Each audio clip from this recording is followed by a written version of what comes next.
Okay, so this is the Vsett 10 Plus battery for the dual motor Vsett. And before I get into what I've done since the last video, I'm just going to recap.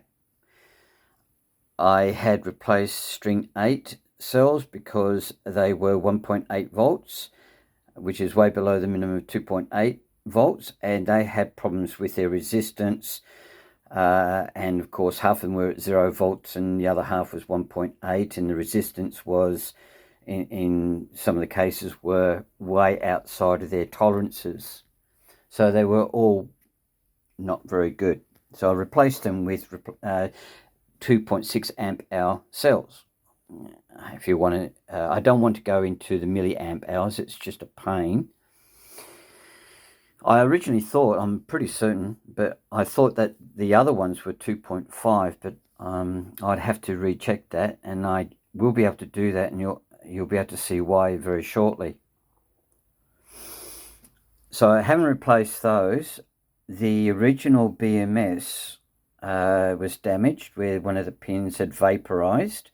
The wires for the original cable, shorted, and therefore I had to replace the BMS, and the customer has supplied me his own BMS, which is what they call a common port, while the original was a separate port. Separate port means basically the negative wires on the charging port to your charger were separate from the negative cables or wires going to your controller.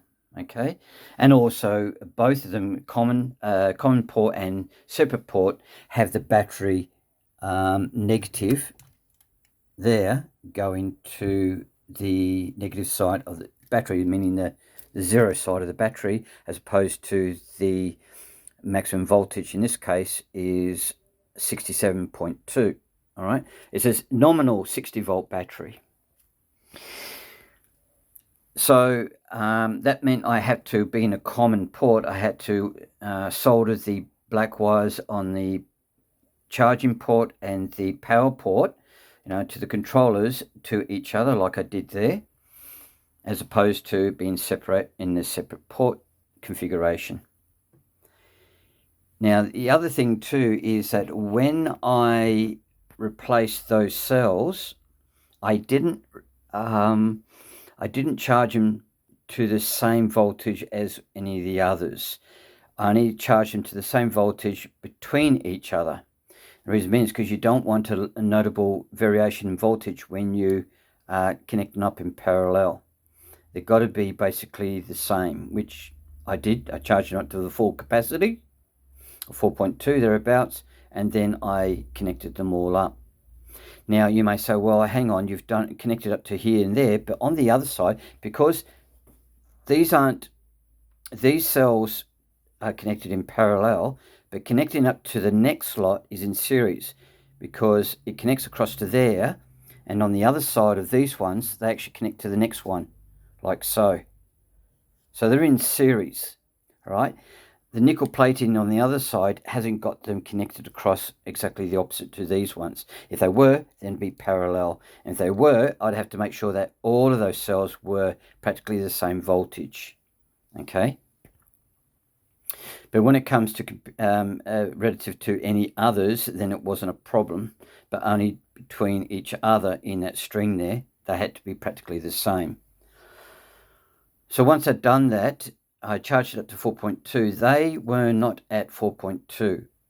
Okay, they were hickledy-pickledy all over the place. And that's fine, because the idea then is to balance all of the strings, okay, and there's 16 of them, and it's string 1 through to string 16, okay. I had to balance it, and what I did was I balanced it using this smart balancer, okay. Now, to do that, I would disconnect the main cables that charges the cells via these connectors here. There's another one just there. I'll off of the original BMS, disconnect it, and then connect it up to the smart. So what that does is, if that's 4.2 and that's 4.1, which is 100 millivolts difference, then it would transfer current from there to balance the voltages. Okay, so that's what it would do. And the idea is balancing so they're all exactly the same voltage within 50 millivolts. These are small figures we're talking about here, okay? Millivolts is very small indeed. So in this case here, we'll say, for example, all the strings were 3.5, 3.5, 3.5, like this, or 3.55 as I put, and 3.500. If we look at these figures, you've got the decimal point there. If you move it 1, 2, 3, there's your milli, okay? If you don't know that and you're not good at maths, you're going to have to do some study in your maths. So that makes it, that figure there, that 5 there is actually 5 millivolts. That's 50 millivolts, and that's 500 millivolts, which is half a volt. Okay, half a volt. Now, what I am looking for, my target between the voltages between all of these is 50 millivolts or less. Okay, but what I did was when I balanced it, I got it down to 10 millivolts. So before I did that, when I charged that, as I said, when I charged up this one, it was a different voltage to these, notably different, as can be seen here. Okay, as can be seen here. So the ones I charged up fully, well, I say fully, but I charged up to a higher voltage was string 8, and it got to 4.138 when I put them in. That's what they were at. And then when I, without charging up or balancing, this is prior to balancing or charging up, I had a 0.5 volt difference. Now, we could ignore this because that's the ones that I charged up, okay? But all the others were all different, notably different. That's what they were originally when I received the battery, which is a bit of a problem because I think, was it that this one here is 4.045. So between that one and that one, that is quite a notable difference between the two. It's still ridiculously high, just under 500. I think it's about 400, but anyway, so they're quite high. So I had to balance that out. I had to balance them all out by hooking up my balancer, active balancer, so that it would transfer any high voltage to a low voltage, and it did it all the way through. It would transfer between them all to make them all the same. Now, that's exactly what it did by this stage here. This information here shows that after I balanced them, we only had 10 millivolts, which is way below the 50 millivolts. So if there's a 5 there, that would be basically my limit. I say basically. So that's great. It balanced them all up. You think, great, there's nothing wrong with the cells. That's not how it works. All it's doing is trying to make them all the same voltage. It's when you hook it up to a charger is when you can turn around and say there is or isn't a problem in regards to the BMS balancing all the cells to the same voltage. So after I balanced it, and if you notice here, the voltages here are 3.81, etc. I wanted them to all to go to 4.2.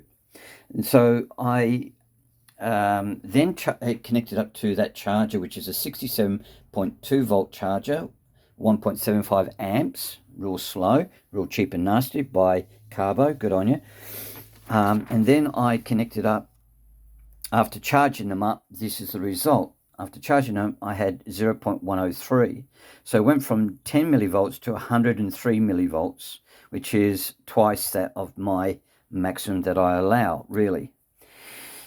If you notice here, string 4 is at 4.232, and where's the other one? String 11 is 4.226. But these are the two, this one here in particular, that's your highest and that's your lowest reading, and that's where that 103 comes into it. There seems to be a problem with string 16, with string 15 not far behind, but that to me is a bit of a problem there. I'm not happy about that. It may suggest there's a problem with that one, and potentially that one.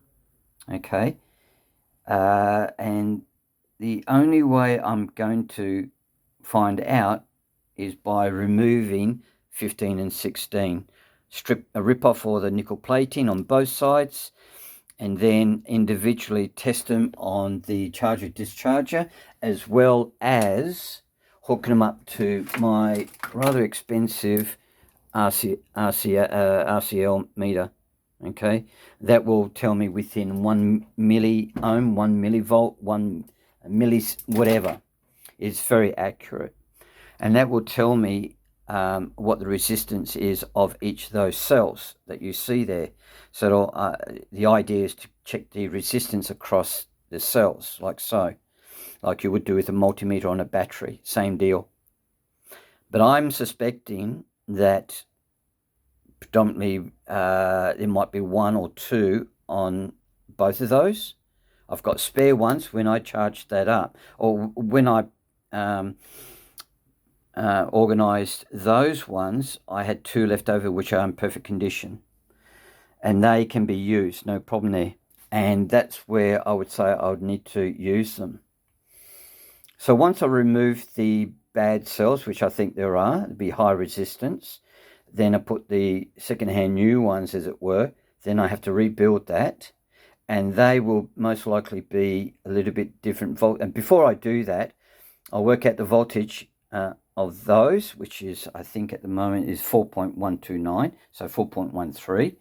I will, the ones I'm going to insert, before I put them in there and weld them in, I'm going to charge them up or discharge them to that value there, or close to that value as possible, and then I'll put them in, weld it up, and then once I've done that, then I'll rebalance the whole lot again, and that should get me back to 10 millivolts. And the only thing is, though, I may be able to charge them up a little bit for a few minutes or whatever, but as long as I can do that, I will then discharge, fully discharge. And when I fully discharge, then I'll again check the voltage across all of them and see what that differential voltage will be, which ones are showing the highest and lowest. And then if I'm okay with it, then I'll balance them again so they're all at the minimum, which is probably going to be 3 volts. And then I'll charge it all again with the charger. You see how much work there is. Charge it all fully to 4.2 each, okay? And once I've done that, then I check again, check the differential voltage across them. And hopefully it won't be 103 millivolts because of 16 and 15. Hopefully it'd be 50 or something like that. Okay, now this figure here being over 4.2 volts, it could be because of these two. I'm not 100% sure as to why, because if you look at 8 is at 4.165 as opposed to string 4, that is 67, I think it is 67 millivolts, which is more than the 50 volts. But possibly it might be because of these two. So when I replace the cells that need to be replaced in these two, then I'll be able to determine the condition of all of the battery then, and determine if there is going to be, if there is an issue with these. Okay, so 165 is okay. All right, that's okay. So, I mean, ideally, I would rather have a smart BMS personally. I'd have a smart BMS, and that charges them up equally and discharges them to the minimum equally, and to work out. The other thing I got to watch out for is when I use the load tester to discharge them, this is a 300 watt one, and the full battery is 67.2. So I'll be setting that load tester with a constant current, all right, because this is connected to a current-driven device, i.e. the controllers are current-driven, motors are current-driven, to 4.4 amps, 4.4 amps. And what I'll do is I'll also time it from when I start and finish. That will give me the capacity of the battery. Now, the capacity of the battery is 20.8 amp hours. These are 2.6 amp hours each. And if you multiply by 8, that gives you the capacity of the battery. It's not every single cell. It's not every single string. It's just the one string and whatever the capacity says on the label. So in this case, it's 2.6 times, I've actually rubbed it out, 8 is 20.8 amp hours. So if you've got a 1,000 watt motor,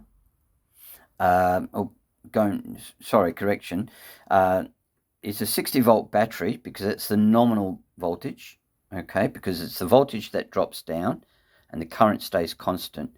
So that will give you the watt hours. So 60 times 20.8 gives you 1,248 watt hours. Now, if you've got a 1,000 watt motor, then it's going to give you 1.25 hours of power. Okay, if it was a 1,248 watt motor, it'd only give you 1 hour. See, watt hours. If it's half that, then you're going to get 2 hours, right? If the motor is only, say, 624 watts, then it's going to give you 2 hours, all right? You get that. So let's just see how we go. I'm going to continue doing what I'm doing, and that is balancing the cells currently. And once I've balanced them, then I will just give it a quick charge up to the maximum and then load test, drop it down the voltage, check the cells for their voltages like this, and then I'll balance them again and then fully charge them up again. Now, when I fully charge it, I'm not going to balance them. The idea is not to balance them. I'm going to do it in a way that if in the real world, hooking up a charger, then I want to see what those individual string voltages are. And they're within 50 millivolts, and I know I've done my job. If they don't, and I still have problems, then we are going to have a serious issue with these cells, because looking at this, there's a possibility that these cells, a number of the cells, I should say, have aged or not meeting their capacity. And it's not worth me fiddle-fart arsing around with looking for the cells. It would mean I have to strip them all down entirely, every single one out, and then checking them individually in these fellas here and using my LCR to check their resistance values. It's just not worth it. It's a $700 battery. All right, it's $700 Australian, so about $400 American. And it wouldn't be worth it. The amount of time and effort that I've put into it already, it wouldn't be worth it. I'm not doing it out of like the last one, I did it out of fun, basically, out of fun. This one's not fun. This one's going to be based on economy. And having spent the time I have on it, and there's no warranty on it because it is a consumable.